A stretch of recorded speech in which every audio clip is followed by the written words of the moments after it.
Je veux qu'on me foute la paix. Merci, c'est pas facile à trouver. Vous avez un emploi, monsieur Lebowski? Super, monsieur. Super. Pour le cinéma, monsieur Leblanc, pour le grand écran, pas pour la petite lucarne. L'heure, c'est l'heure. C'est l'heure du... Critique du cinéma. En France, nous ne sommes pas coutumiers de parler rapidement des événements qui ont bouleversé notre histoire. Pourtant, cette année, 2 films ont fait le pari osé de parler d'événements passés dans la décennie 2010. Je parle de Notre-Dame brûle qui nous parlait un petit peu de la chute de Notre-Dame, de tout l'incendie important qu'il y a eu dans Notre-Dame de Paris, et de Novembre qui nous parle forcément des attentats du 13 novembre. Et en dehors de cet état de fait, les 2 films n'ont aucune comparaison à avoir, réellement. Aujourd'hui, on parle du deuxième, Novembre, sorti en octobre, comme c'est cocasse, par Cédric Jiménez, qui avait clairement divisé avec son Bac Nord, à la fois puissant et un peu dégueu. Alors à quoi s'entendre avec le récit d'enquête qui a suffi les attentats du 13 novembre? La réponse, c'est maintenant.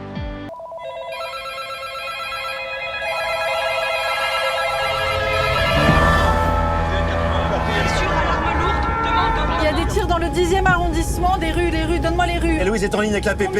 Reste au bureau et tu regroupes tout le monde. Il y a une équipe au Stade de France et l'autre dans Paris, ça a tiré rue Bichat au Carillon, rue de la Fontaine-Oran. Séverine, tu pars au Stade de France avec ton équipe. Les terroristes sont entrés au Bataclan, en plein concert. Une plongée au cœur de l'antiterrorisme pendant les 5 jours de traque qui ont suivi les attentats du 13 novembre 2015. Ça s'appelle un synopsis hyper rapide, hyper efficace, il n'y a pas de chichi, il n'y a pas de blabla, on dirait la calvitie du prince Williams. Oui, elle est gratuite, mais la famille royale anglaise en ce moment, c'est un peu d'actualité. Derrière le projet, nous avons donc Cédric Jiménez, qui est un réalisateur plutôt connu en France et qui aime bien s'attaquer à différents faits divers, souvent autour d'enquêtes, de police ou même sur d'autres choses. On pense forcément à La French, à HHH ou plus récemment un film qui a fait grand bruit en bien comme en mal, Bac Nord. Et en dehors de ça, on a quand même assez peu d'infos sur le projet, en dehors de la tripotée de stars au casting. On parle de Sandrine Kiberlin, on l'a eu récemment dans un film mauvais, espérons que là ça soit un peu mieux. On parle aussi de Jean Dujardin, on le présente plus. Anaïs de Moustier, une actrice que j'adore. Jérémy Régnier, chauve, j'adore ce principe. Lina Coudry, et Sofiane Kamez, qu'on a déjà eu aussi sur la chaîne avec Arthur Rimbaud. Et c'est une production de 12 semaines dans 3 destinations différentes qui a eu lieu pour la genèse de ce projet. Les destinations étant Paris et sa banlieue, la Belgique et Athènes. Le film sera aussi présenté au Festival de Cannes en hors compétition. En gros, ça ne servait pas à grand chose, mais ils voulaient le montrer parce que je pense que c'était quelque chose d'important en France de montrer ce film. Et puis c'est tout, il n'y a pas d'autres informations à donner réellement sur ce film, donc on va passer directement à l'avis. Et la première chose qu'on peut se dire, c'est que Cédric Jiménez, il sait ce que c'est, il a le sens du spectacle. On l'a vu dans quasiment d'ailleurs tous ses films, il y avait déjà cette chose-là dans Bac Nord, on se souvient un petit peu de cette scène, de ces différentes scènes qui étaient vraiment grandiloquentes, avec un rythme effréné. Et bien là, c'est pareil. Et pour définir exactement ce que j'entends, le metteur en scène sait tenir en haleine son spectateur avec des ressorts que ça soit scénaristique et ou visuel. Il y a une certaine frénésie dans le nombre d'événements se passant devant la caméra qui est sacrément attrayante. Et en ça, Jiménez maîtrise clairement son sujet. On ne s'ennuie jamais devant Novembre. De 1, par un prisme émotionnel créé par une très bonne introduction, et que c'est un sujet que tout le monde a vécu, donc il y a un prisme émotionnel qui est quand même plus facile.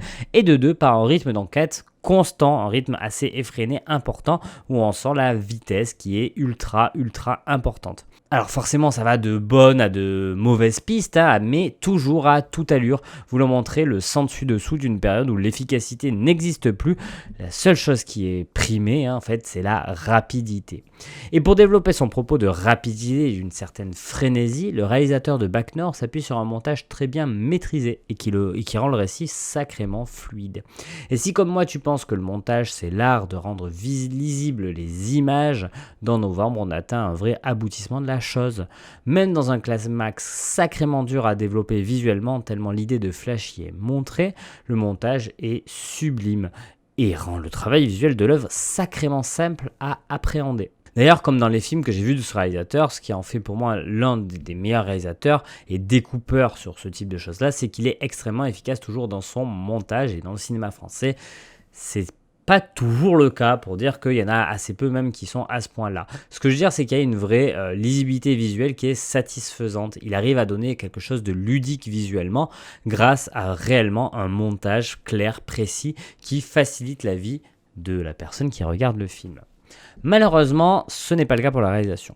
Et clairement, hormis les 10 premières minutes qui sont vraiment intéressantes, avec un mix d'images entre images semi-réelles et images réelles, pas réelles, mais images de cinéma, cette course-poursuite dans Athènes qui est vachement bien maîtrisée, ce vrai parti pris de montrer peu de choses au final et d'arriver à faire par plein de petites choses, de te remémorer ce qui s'est passé, ça marche vachement bien. Et en plus, on a le droit à la présentation des personnages et un bon truc. En fait, ça introduit vachement bien le sujet. Et on a aussi un climax qui nous donne un gros plan séquence avec une montée d'escalier qui est fabuleuse, des flashs visuels assez impressionnants et un gros boogie-boulga vachement violent, mais qui est ultra lisible et ultra bien fait en termes de réal.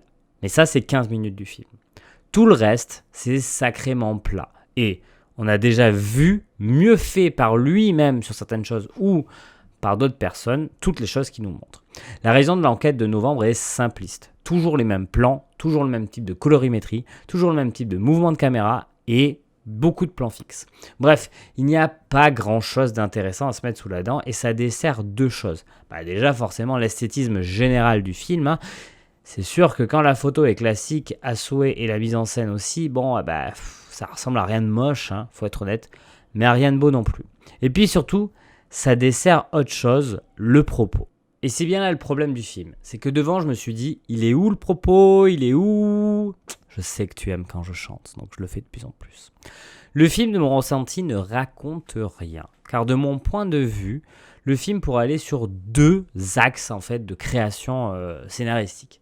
Celui de montrer une certaine débâcle de nos services, je veux dire la protection civile qui n'ont vraiment pas pu identifier le retour sur notre territoire de personnes hautement recherchées et qui sont dans un tel marasme qu'ils ont même loupé l'assaut final, le coup de la porte.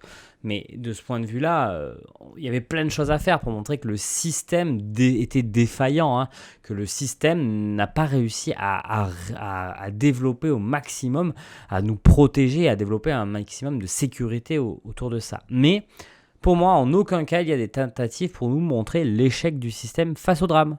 Jamais on ressent une once de doute envers le système. Il est même remis en grâce par Jean Dujardin himself lors d'une erreur d'Anaïs de Moustier. Cela va même plus loin avec le bandeau final qui nous montre une résolution d'une injustice qui provient elle-même du système. On n'y voit donc aucune remise en cause ou en question de celui-ci. Et du coup, même s'il y a quelques petites choses qui pourraient te faire dire que voilà, ce n'est pas vraiment le cas. La deuxième voie qu'aurait pu emprunter l'auteur est un récit purement patriotique, un peu à la manière du film Notre-Dame brûle, sorti cette année de Jean-Jacques Hano, qui montre des valeureuses personnes se donnant corps et âme sans aucune faille dans la protection de notre mémoire ou territoire. Mais encore une fois, le film montre clairement des failles dans les personnages, des failles des fois qui ne servent pas toujours à grand-chose. On pense à l'horrible scène de Jean Dujardin qui met un pain, où franchement c'est la vérité, c'est horrible, ou les moments en salle de bain de décompression d'Anaïs de Moustier. Du coup, le film est un peu au milieu de ces deux points de vue-là. Et je pense que, étant donné que Bac Nord a eu un vrai backlash un petit peu sur son truc un petit peu dégueulasse, pro-flic, machin, etc., et qu'il y a eu beaucoup de critiques de ce point de vue-là, le réalisateur n'a pas voulu que ça se reproduise. Et malheureusement, moi, j'ai véritablement besoin qu'on me donne un point de vue. Pour moi, un film, j'ai besoin que l'image animée devant mon écran me raconte des choses, me donne des idées, me questionne. Novembre, on n'y arrive en aucun cas. Il ne fait que relater un fait de la manière la plus factuelle possible et sans jamais développer quelque chose de plus profond. Et personnellement, moi, ça me dérange. Je vous ai dit aussi qu'il y a une vraie prise émotionnelle au début de mon avis. C'est vrai. Malheureusement, celle-ci est envers les événements, pas les personnages. En gros, pour vous expliquer, forcément, les événements, on l'a tous vécu. Je pense que les attentats du 13 novembre, c'est quelque chose qui a marqué n'importe qui, qu'on l'a vécu de près, de loin, peu importe. Mais moi, j'étais à quasiment 8 ou 7 ou 800 km de Paris, mais ça a quand même été extrêmement éprouvant pour moi. Ce qui fait que l'approche émotionnelle est beaucoup plus simple à mettre en place et extrêmement bien faite dans le film. Par contre, pour les personnages, Et pourquoi ça n'a pas marché? Premièrement, parce qu'il y en a une myriade de personnages à l'écran. Il y en a beaucoup. Et bien qu'il n'y a pas d'accroche émotionnelle avec chacun d'entre eux, il y a en plus un deuxième problème. Un problème que je vais appeler Jean Dujardin. Et oui, j'appelle donc Monsieur le commissaire à la barre. Avant tout, je voulais dire que j'adore le jeu de Jean Dujardin. Même dans Monuments Men, qui est pour moi un navet absolu, j'aime ce qu'il fait, j'aime le voir à l'écran. Mais il a quand même une façon de jouer qui est assez particulière, Jean Dujardin. Et ça rend son personnage en léger surjeu constant. Et le peu de moments où il devrait être en léger surjeu, il est clairement en surjeu. Et ça n'aide pas vraiment à rentrer dans le film. Hein. Et puis la deuxième chose, c'est qu'on voit trop peu Jean Dujardin et on développe trop peu son personnage à mon goût. Et du coup, je vois Jean Dujardin. Je vois pas le commissaire. Et d'ailleurs, je me rappelle même pas le nom de ce commissaire. Il n'a pas réussi à s'effacer derrière son personnage, sûrement à cause un petit peu de ce jeu si particulier qu'il a, mais aussi à cause d'un scénario qui ne le met pas assez en avant, c'est pas assez développé. Alors j'aime pas reprocher à un acteur sa renommée, mais pour le coup, ça m'a véritablement rendu difficile de m'accrocher au récit. Encore plus quand le reste du casting, lui, arrive très bien à réussir ce passage de l'effacement derrière leur personnage et joue relativement bien, même très bien pour certains. Mention spéciale à Anaïs de Moustier qui joue un véritable rôle qu'elle n'a pas l'habitude de jouer et avec un brio incroyable, et à Lina Koudry qui est l'actrice de ce film, qui est celle qui me dit waouh, chacun de ses rôles, je me dis waouh, c'est une excellente actrice, et là elle le prouve encore une fois. Donc dans l'ensemble c'est bien, sauf pour Jean Dujardin où c'est pas non plus catastrophique, mais c'est un petit peu plus difficile. Mais pour ma part, moi, hein, c'est pas vraiment de sa faute, hein, c'est plutôt celle du directeur de casting qui a préféré avoir la star bankable plutôt que le choix opportun pour jouer un rôle important. Malgré un véritable avis nuancé sur le film, j'ai envie de te conseiller de le voir, parce que c'est extrêmement dur de parler d'un souvenir collectif autant récent. La plupart, voire la totalité des personnes qui vont voir le film ont vécu de près ou de loin cet événement tragique. De par ce biais, Cédric Jiménez ne va jamais montrer frontalement les attentats. On va les suggérer, montrer leur gravité et nous donner 10 premières minutes clairement glaçantes, mais sans jamais montrer les actes de barbarie perpétrés ce soir-là. Et je trouve cette pudicité intéressante, même intelligente. Elle laisse au spectateur la vision de la chose sans jamais la déformer ou l'enjoliver, et donc forcément en ne prenant pas le risque de brutaliser celui-ci dès les premières minutes du récit. De plus, cela permet aussi franchement de laisser le spectateur situer l'action, ce qui est forcément plus efficace dans la narration. Donc oui, je te conseille ce film car il arrive à parler d'un événement de mémoire collective sans jamais rentrer dans le trop partisan, trop dur, trop mielleux. Bref, le film essaye de faire le plus neutre possible et nous donne un récit d'enquête sympathique.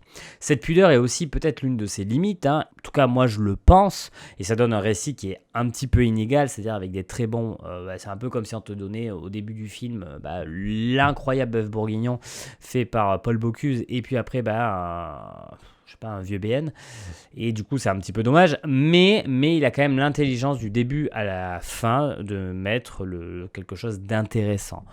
Et ça en vaut la chandelle. Novembre mérite véritablement d'être vu, donc essaie-le. Je suis pas sûr que tu vas trouver ça incroyable, c'est pas le film de l'année, ok, mais essaie-le parce que ça vaut le coup. Le sujet est forcément dur à appréhender encore, hein. Une fois, le Novembre a au moins le mérite d'y arriver, et malgré tout, le film ne sera jamais de mon point de vue un grand film, tout au plus un film relatant une histoire forte sans trop se louper. Mais c'est déjà pas mal, Après, il se loupe sur une seule chose, c'est la musique qui est catastrophique, hein, et ça enlève d'ailleurs un petit peu d'immersion dans l'histoire. Mais oui, tu peux découvrir ce film et tu passeras sûrement un bon moment. Quand je veux dire bon, hein, le film est plaisant à regarder. Après, on regarde un sujet qui est un petit peu lourd et ce n'est jamais facile de toute manière de le voir. Donc, essaye encore une fois. J'espère que toi, tu y trouveras un peu plus que moi. Moi, pendant ce temps-là, je vais te dire à la semaine prochaine, et d'ici là, mate des films. Pas trop fait engueuler, on dirait. Figurez-vous qu'on a un destin. C'est la fin du cinéma. Mais je crois que le cinéma existera toujours.